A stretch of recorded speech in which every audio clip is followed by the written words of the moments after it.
Guys, I know most of you hate to play with the black pieces. So in today's chess video, I'll show you this really cool opening gambit which has so many amazing tricks and traps that will bamboozle your opponents and you will win so many games that you'll actually enjoy playing as black. So let's get started, but before we begin, a big shout out to BetterHelp, the paid partner for this video. Alright, so we start with e4, e5, knight f3, knight c6 and then bishop c4. This is the Italian game which is the most popular opening in chess. So here, on the third move itself, we reveal our tricky little surprise, f5. This is the Rousseau Gambit. Now the engine considers this f5 move a little dodgy because it assumes that white is going to play the perfect moves from here. But for an average player who has not studied this opening, this is never going to be easy to handle. I mean, there are infinite ways in which the white player can go wrong by playing very normal looking moves. For example, if you look at the Lichess database, the most popular move from white here is e takes on f5, which is already a big mistake. And this move is played by 40% of the players. In fact, for today's video, I have prepared 12 very common opening traps when white plays natural moves like these, and as black, you end up winning the game. Anyway, so let's break it down. The four most common responses you will see from here are e takes on f5, capturing this pawn immediately, d3, defending this pawn, d4, counter-attacking the center, and then knight c3, again trying to defend this pawn. In fact, this knight c3 move loses almost instantly because after you take on e4, knight recaptures and then d5, you fork the knight and bishop and black simply wins a free piece. So knight c3 is sorted. Now let's look at some really cool traps in all the other three variations. Let's start with the most common response, pawn takes on f5. Now first you will push forward, attack the knight, and surprisingly this knight has nowhere to go. He can't move here because of the queen, and these two squares are also covered by the knight. So knight g1 is his only option. But some people just don't want to go back, so they'll try queen e2 and pin this pawn. But no worries, you can do the same. So eventually white is forced to go back home. Now as black, the basic trade-off in the Rousseau Gambit is that you slightly expose your king, but in return you get good space in the center, forcing white to go back, and this allows you time to rapidly develop your pieces. Now you have to be careful about this queen h5 check, therefore knight f6 makes perfect sense in most variations. And plus, here this also prepares for d5. Now the most played move by white here is d3, but that's a big blunder because now you have the cunning move knight to d4. It's a double attack, so queen goes to d1 or d2, doesn't matter. You still grab his pawn, give a check, and when the queen takes, you play this killer move, taking the pawn, hitting the queen. It's also a discovered check, and the sweetie is gone. With this beautiful trap, I request you guys to show your support and give me that thumbs up, as it takes a lot of effort to make such videos. So guys, go and smash that like button below this video right now. Okay, now let's go back and check out another variation. Now after knight f6, we looked at d3, but another common move you might see here is knight to c3. Again, we have knight d4, queen goes back, and then you challenge the center with d5. Your bishop is now ready to fire. White gets the pawn, but after takes, you recapture on f5 and you're already much better. The engine gives a 1.5 point advantage to black. Now let me show you some sample lines and you'll realize how white struggles in almost every variation. For example, if knight e2, you have bishop g4, and look at this, you're attacking him from everywhere. Going back, if you place c3 hitting the knight, then you have this absolutely stunning knight sacrifice. And after takes, it's a discovered check, the king moves to the side, and after this bishop check, black is clearly winning. In fact, after the knight comes in between, bishop e2 check, it's actually a mate in 3. Can you find it? Let me know in the comments. Alright, going back, in this position when we have this check, instead of king f1, he might straight away block with the knight. But now you don't even need to take this. Instead, you have this mind-blowing move, bishop to c2. The queen is trapped, and by the way, if he captures this bishop, then we have this beautiful checkmate. Going back, in this position we looked at knight e2 and c3, but you might wonder, what about bishop takes on b7? I mean, this looks quite natural because you obviously get a free pawn. But then after e3, you sack the rook, and now even e2 is great because after knight takes, bishop c2, and again the queen is trapped. Going back, after e3, even if he does not take the rook, and let's say he captures the pawn, then you have rook d8 and you're targeting this couple from everywhere. This is completely winning for black. Now after e3, if he tries something like d3, blocking of this attack, then you have this queen check where you target this bishop as well. When he blocks, you take the bishop, he takes your knight, and now you jump onto the other corner and this rook is also gone. Okay, now let's go all the way back. We played the Rousseau Gambit, white accepts it, we push forward, attack the knight, and we just saw so many traps when white plays queen e2 and then eventually knight g1. But most of your opponents will straight away retreat their knight. Now how do you play it from here? Well, I'll give you two options. Look, if you want to play safe and keep it simple, then knight f6 is the way to go. First, you cover this diagonal, stop this annoying check, and then you push in the center. For example, after d3, you grab the center, and when the bishop moves away, you recapture the pawn. This is a solid way to play. Your pieces are much more active, good central control, so you've got a strong position to build upon. Basically, knight f6 is a safe and decent option. But if you're a Chess Talk subscriber, you want to get into some trappy lines and surprise your opponents. But before I show you these traps, I would like to talk about BetterHelp, the paid partner for this video. Guys, recently in the chess world, there has been immense pressure on players like Gukesh and Ding Liren, leading to overwhelming stress. Any one of us can go through such anxiety from external pressures and expectations. In such times, we need a good therapist who can help navigate these emotions, break down our feelings of hopelessness, and create a personalized plan for our growth. Well, finding the right therapist can be a daunting experience, but BetterHelp makes it easy for you. All you have to do is fill out a questionnaire, and based on your answers, you will be matched with a suitable therapist. The best part about BetterHelp is that it is fully online, which makes it very convenient and comfortable. With BetterHelp, you get access to a diverse network of professional therapists with a wide range of specialties.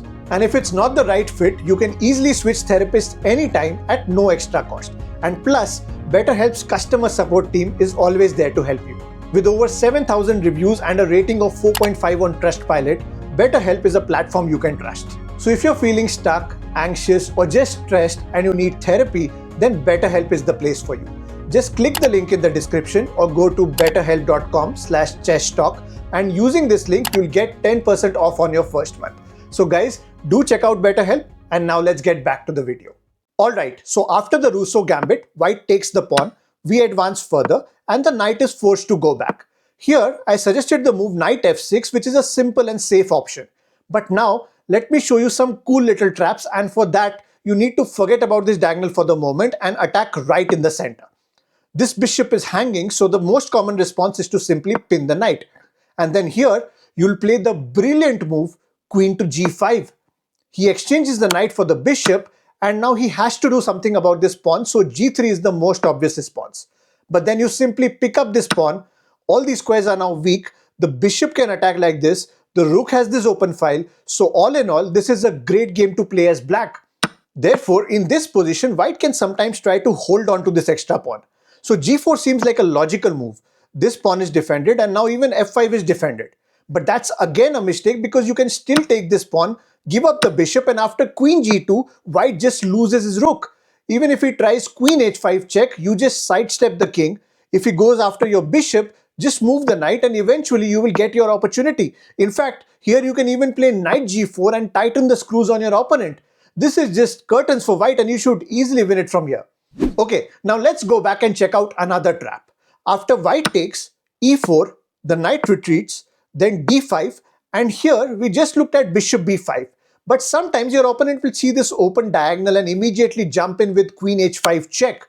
Now here you should not block with this pawn because you can simply take it and march forward to get another queen, just like this. Therefore, after this check, it is best to move your king, and don't worry, it's absolutely fine, white cannot do much. He will first save his bishop, then you can bring out the knight, attack the queen. Another common mistake most players make here is queen g5, trying to hold on to this extra pawn. But you just keep going after him. He still tries to defend this pawn, but it just gets worse. Now you have knight d4 hitting all these pieces in one shot. These two are defending each other, so he might try g4, desperately wanting to hold on to this pawn. But this just traps his own queen. You go bishop d7, and whatever he plays now, let's say d3 for example, you simply reroute the bishop to e8 and the sweetie is gone. Okay, now let's go back again. Guys, there is this one line that you need to be careful about. Look, after pawn takes e4, instead of going back, the engine suggests knight to d4. Now taking the knight would be a blunder because that allows white to bring in his queen, and eventually after a few moves he could capture your rook and get his queen back. So this is something you want to avoid. Therefore in this position, don't take. Just develop the other knight, cover this square, and then you can continue with your usual plan of expanding in the center and eventually regain the pawn. Bring out the bishop, castle to safety, use your rook, and this looks completely fine for black. Okay, so we looked at all the common traps where white takes on f5. Now let's look at white's second most popular response, and that is d3, where he declines the gambit and defends his pawn. Now here, I would suggest you to go for bishop c5, which transposes into the Lucchini Gambit. I've made a complete video on that and it has a lot of wonderful traps which would really help you in this variation as well. So do check it out. I'll just quickly run through few of the most common lines.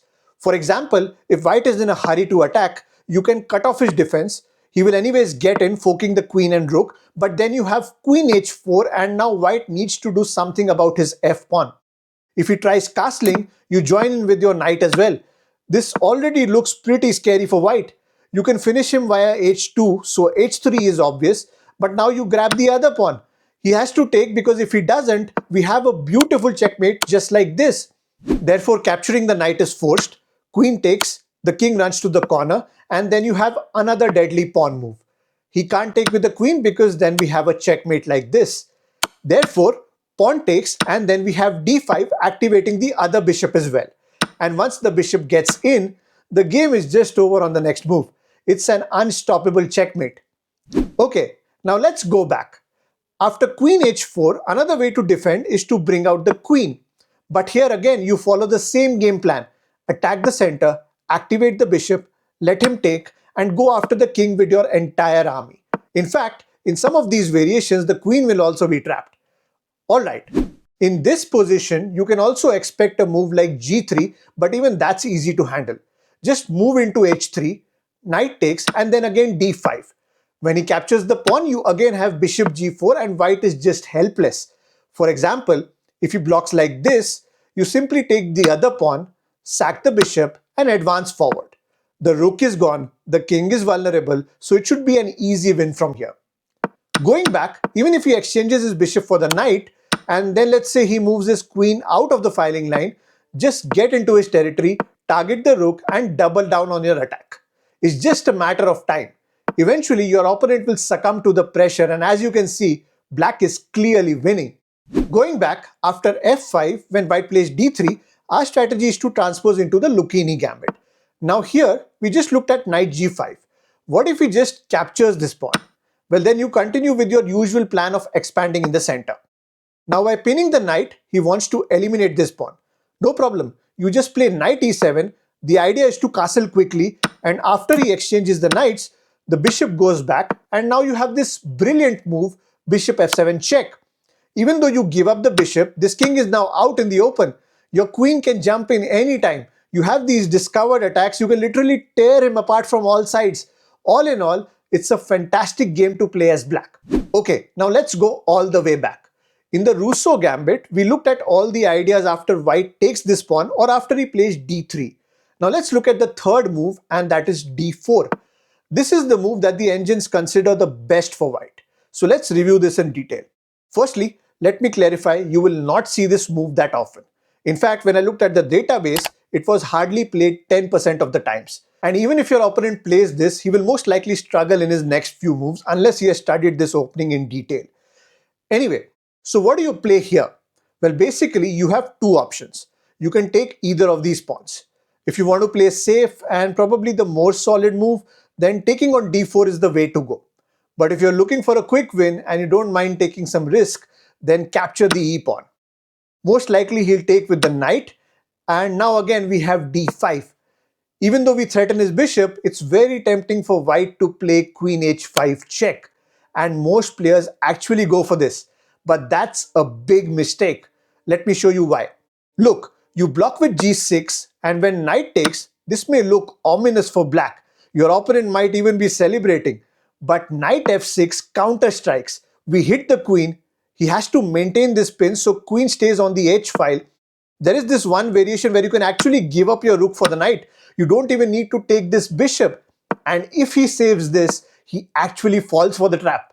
Can you find the winning move for black? Yes, it is bishop b4 check.